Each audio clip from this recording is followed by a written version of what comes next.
gostaria de agradecer ao Dr. Dona Anita pelo tempo que ela está nos dando, que para nós ele fez questão de não partir para essa viagem sem abraçar a Dona Anita, por um motivo muito simples.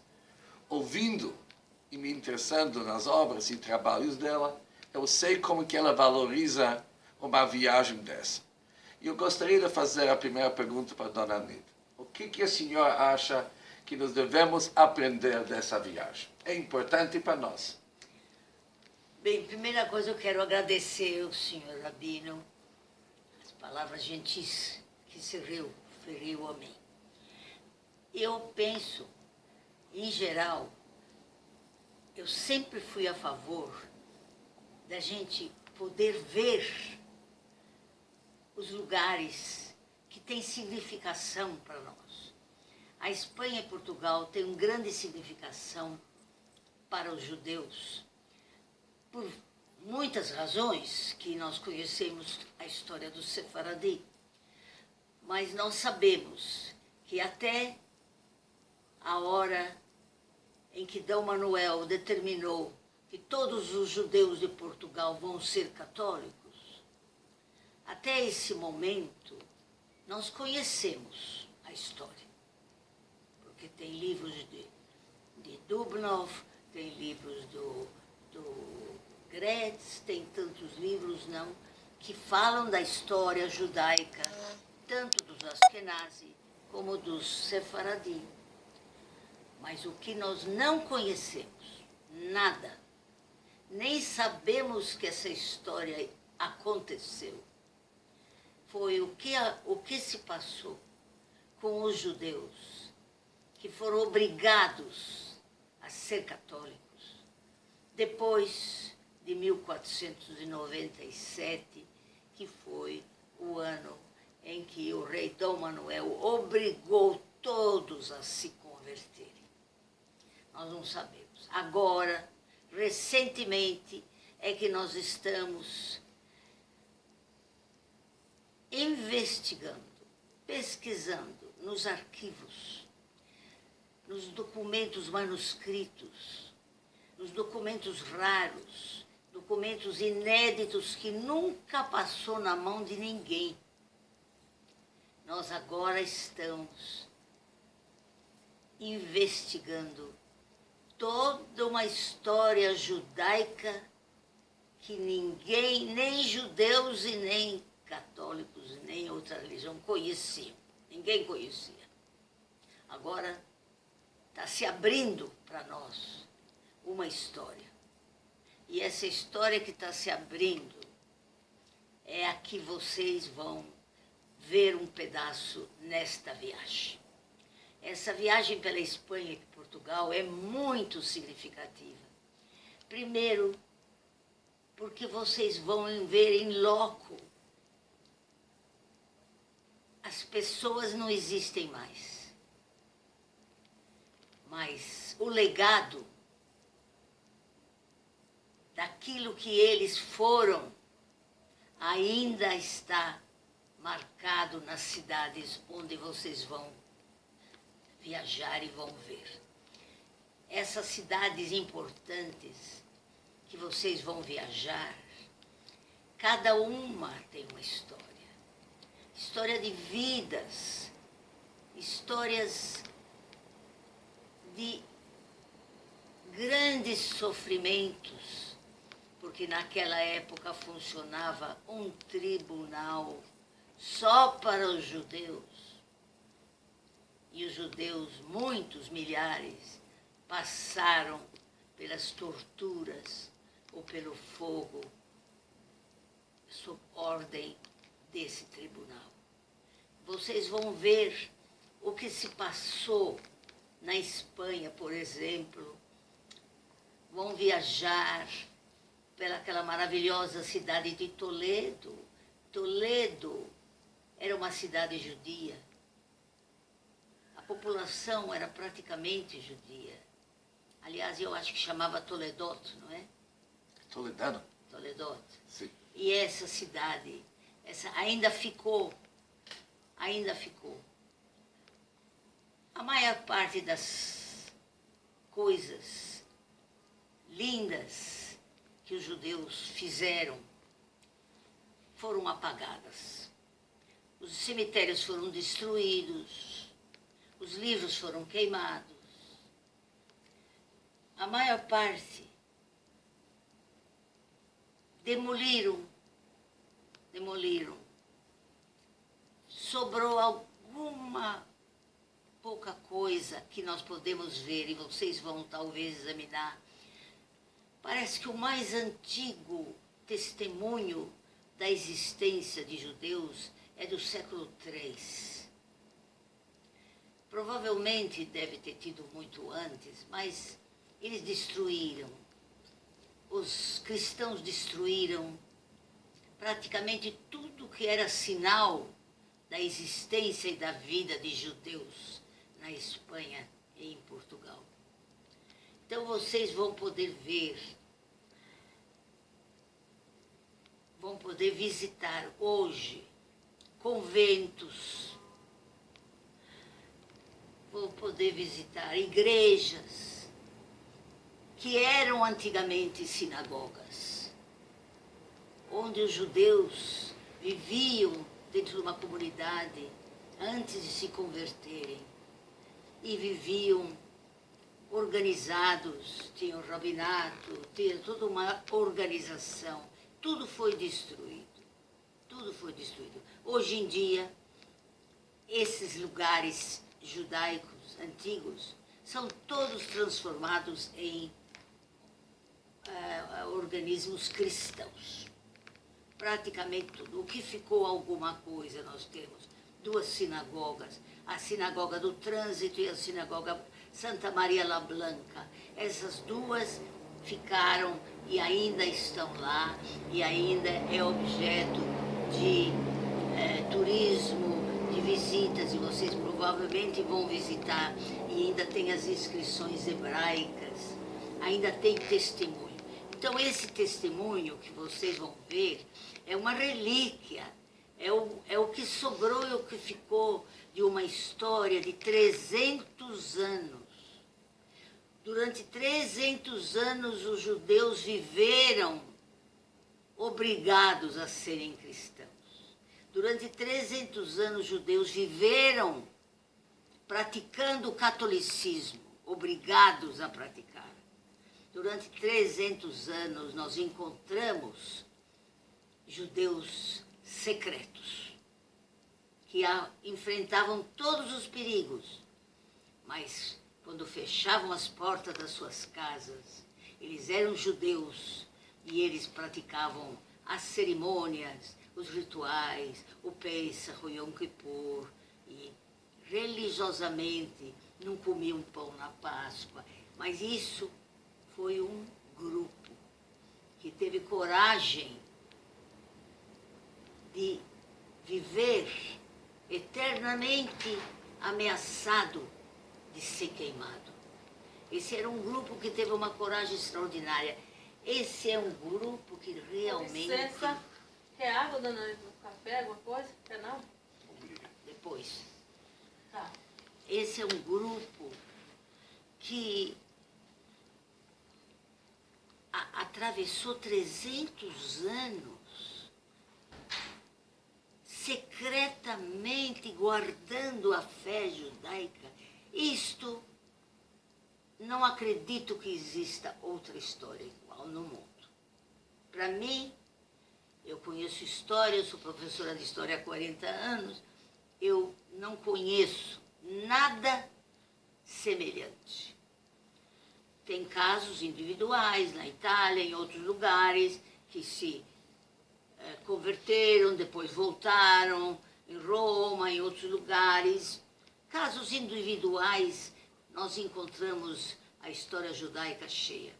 Mas o que nós encontramos na Espanha e em Portugal não existe em nenhum outro lugar.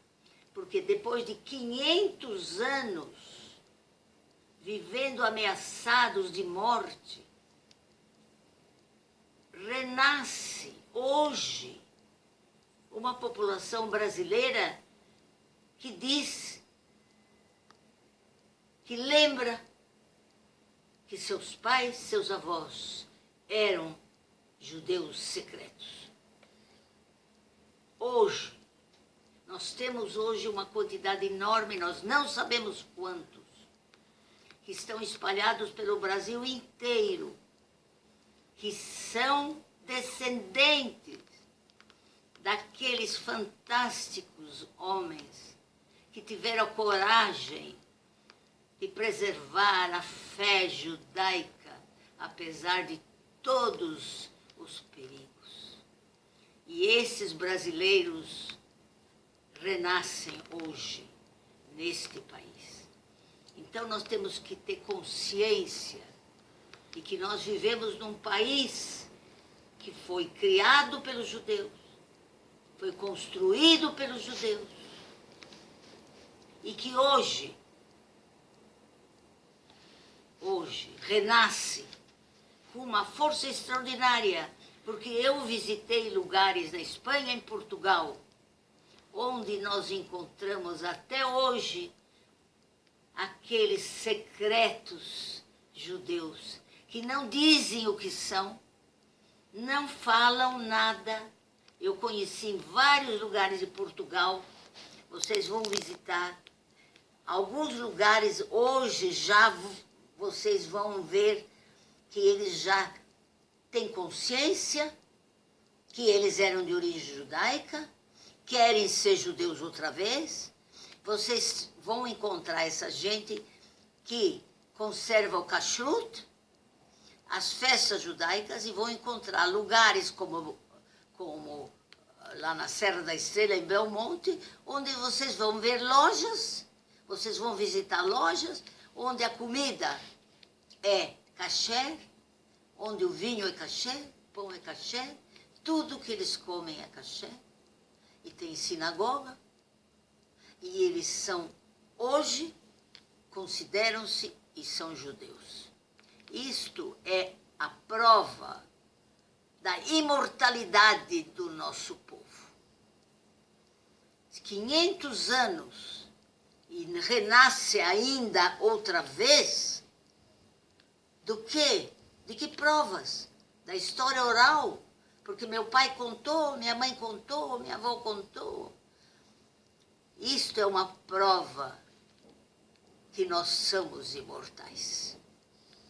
Nada vai poder fazer desaparecer o povo judeu.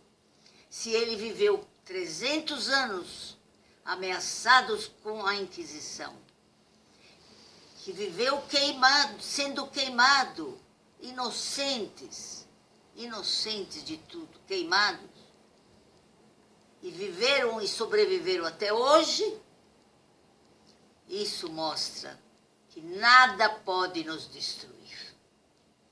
Nada pode nos destruir. E vocês vão visitar a Espanha, vão visitar o lugar onde nasceu Maimônides, onde ele viveu, onde viveram muitos sábios ilustres já convertidos ao catolicismo. Porque vocês imaginam que durante séculos, ensinando as crianças o tempo todo os dogmas da igreja, vocês podem imaginar que quando cresceram, eles já estavam doutrinados e condicionados a viverem o catolicismo. E às vezes eles eram famosos filósofos, como por exemplo, não me lembro, o bispo, um grande bispo, não me lembro, achei se era Pablo de Santa Maria, não me lembro bem a minha memória, o nome dele. Ele era um grande bispo e ele era de origem judaica. E depois tem grandes filósofos, professores da Universidade de Salamanca, de outros, que eram católicos, mas no fundo do coração, e mesmo na doutrina deles, a gente sente a influência do judaísmo.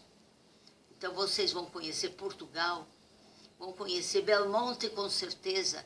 Belmonte ainda é uma cidade que nós podemos dizer que os descendentes brasileiros que vivem em Belmonte, esses são realmente de origem judaica.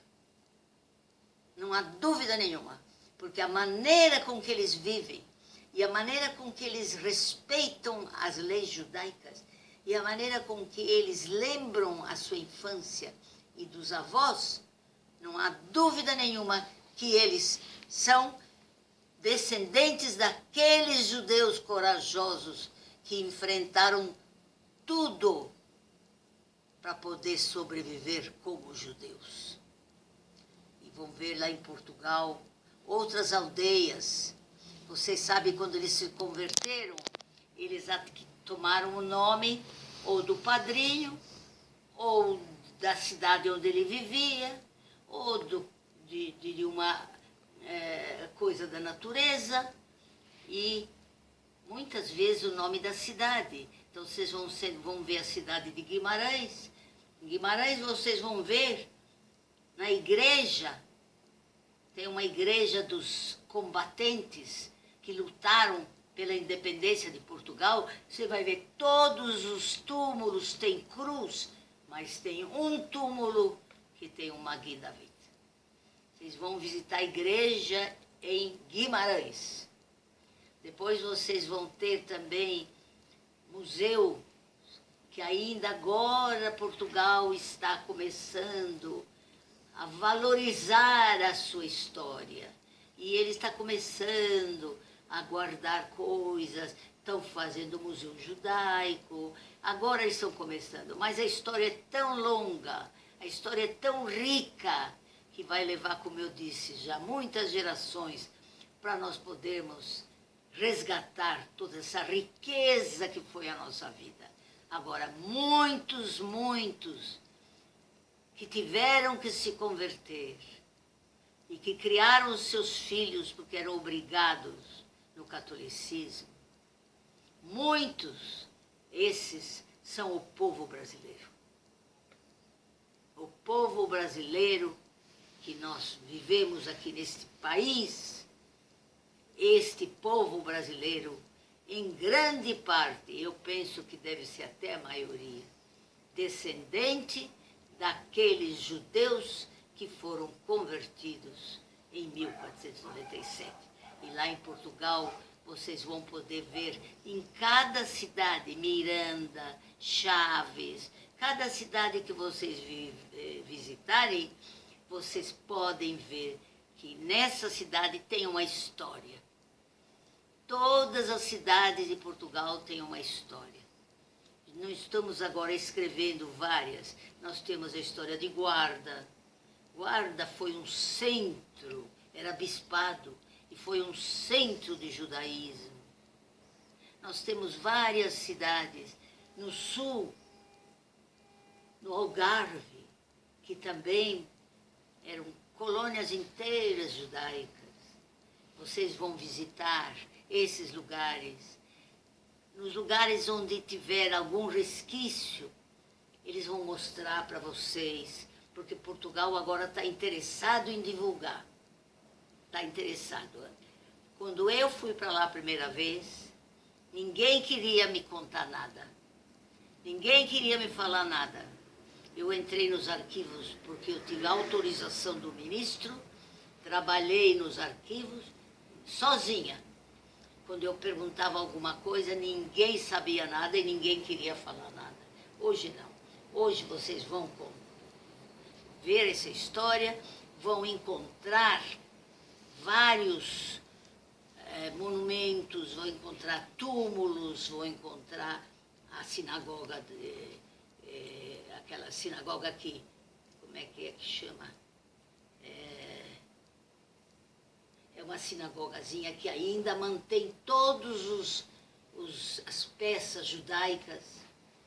Vocês vão encontrar conventos que eram antes de judeus, né? E vão poder alimentar-se com essa história. E vão ver como a história judaica é rica e vão ver como a nossa história é imortal. Muito obrigado. é uma inspiração. Essas palavras para nós são importantes porque quando as pessoas viajam, elas viajam tristes. Mas as palavras que ouvimos da Senhora nos deixam alegres. Nós vamos para descobrir que Am Yisrael Chai. Nós somos um povo eterno. E se Deus quiser, vamos reconstruir aquilo que infelizmente foi destruído de uma forma tão brutal. Vamos para frente e Hashem vai ser com nós. Se Deus quiser, vocês façam uma boa viagem, vocês vejam tudo que pode. É tanta coisa. Cada cidade tem uma história. Não é possível a gente conhecer todas as histórias. Todas as cidades têm uma história. E hoje em dia nós estamos resgatando essas histórias já nos livros. Eu agora, por exemplo, aqui no Brasil, já resgatei vários estados. Ceará, Goiás, Bahia, Minas Gerais. Já levantei a população, já sei quantos eram, mais ou menos. Nunca vamos saber, mas já conheço aproximadamente que havia muitos aqui e ali. Hoje já eu resgatei várias cidades do Brasil e a meu objetivo, a minha missão, eu quero resgatar todo o Brasil. Todas as cidades do Brasil, eu quero saber o que aconteceu. E agora eu resgatei uma aluna que trabalha com isso, eu resgatei Piauí. Eu não sabia que Piauí tinha sido descoberto pelos judeus. Era um deserto, quando chegou fugido um primeiro judeu. E ele lá começou a plantar, teve filhos, e esse é o início do Piauí. Ninguém sabe que a população do Piauí, a origem dela é judaica. E Alagoas, vocês leram um artigo no Estado de São Paulo, do ministro, como ele chamava, Rebelo, Aldo Rebelo. Ele escreveu um artigo no Estado de São Paulo há uma semana atrás, onde ele fala dos bandeirantes, e ele fala do meu trabalho, e ele menciona que hoje em dia nós já estamos vendo diferente história, menciona que eu já descobri uma série de coisas novas no Estado de São Paulo há uma semana atrás. Entende? Então vocês vão ver isso com seus próprios olhos, que é realmente um privilégio para vocês poderem. Eu já fui à Espanha várias vezes, e Portugal, vivi em Portugal durante mais de 20 anos, indo e vindo, e cada vez que eu vou, tem coisas novas que eu descubro, cada vez. Por isso eu digo, vai levar muitas gerações para nós resgatarmos uma história como a nossa. Este país foi feito por nosso povo. E ninguém sabe. Hoje em dia, lá os políticos do Itamaraty já sabem, já me comunicaram, já sabem, já tem vídeos meus lá no Itamaraty, eles já têm. Se você falar com um político culto, ele sabe que esse país foi feito pelos judeus. Está quase acabando o tempo nosso de gravação. Está quase acabando o tempo nosso de gravação. Eu queria só acrescentar uma coisa nessa sua informação, que se o Brasil foi construído pelos judeus, é uma garantia, uma segurança, uma singular, que o Brasil vai para frente. Se tem origem, sangue judeu, alma judaica na construção, esses momentos, essas vicissitudes que nós estamos vivendo vão ser superados e nós vamos ver um Brasil pujante, grande e com muita alegria para todos os nossos filhos. Esperamos que daqui a duas gerações, quando toda essa história for conhecida, vai ser uma verdadeira revolução no Brasil. Já é uma revolução. Porque nas escolas nunca se estudava o cristão novo, quer dizer, o judeu batizado. Nunca.